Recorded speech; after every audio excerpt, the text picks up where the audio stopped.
नमस्कार। आपने शायद कभी कल्पना भी नहीं की होगी कि किसी राक्षस का स्थान मंदिरों में भगवान से भी ऊंचा हो सकता है। आज हम आपको इस अद्भुत राक्षस की पूरी कथा सुनाने जा रहे हैं। कौन है वो राक्षस, क्यों उसका स्थान इतना ऊंचा है और वो क्या खाता है। हम बात कर रहे हैं उस राक्षस की जिसका स्थान स्वयं भगवान से भी ऊंचा माना जाता है। और हाँ, वो राक्षस आपका शत्रु नहीं है, बल्कि वो भगवान शिव के प्रिय गणों में से एक है। उसका नाम है कीर्तिमुख। कहा जाता है कि एक बार भगवान शिव गहरे ध्यान में लीन थे। तभी राहु से संबंधित एक अहंकारी जीव वहां आ गया और शिव जी के शांत ध्यान पर हंसने लगा। उसने उनकी साधना में बाधा डालने की कोशिश की। उसी क्षण शिव जी की तीसरी आंख की अग्नि से एक भीषण अग्निकुंड समान जीव उत्पन्न हुआ, जो भूख और ज्वाला से भरा हुआ था।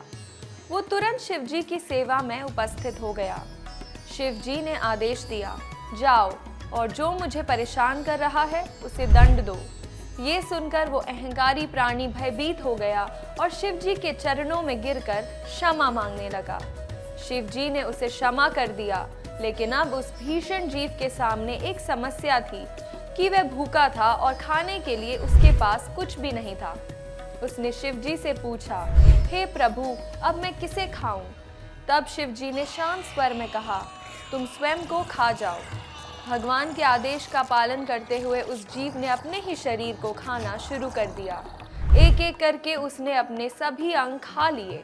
अंत में केवल उसका चेहरा ही शेष रह गया। ये देखकर शिव जी मुस्कुराए और बोले, तुम्हारा नाम कीर्तिमुख होगा, अर्थात यश और शौर्य का मुख।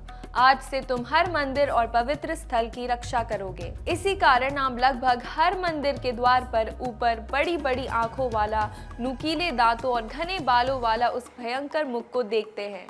ये वही कीर्तिमुख है, राहु के अंश का वो रूप जिसने शिव जी के ध्यान में विघ्न डालने की धृष्टता की। मगर कीर्तिमुख किसी से लड़कर मंदिर की रक्षा नहीं करता। वो अपने आसपास की समस्त नकारात्मक ऊर्जाओं को उसी प्रकार ग्रस्त कर लेता है जैसे उसने कभी स्वयं को खा लिया था।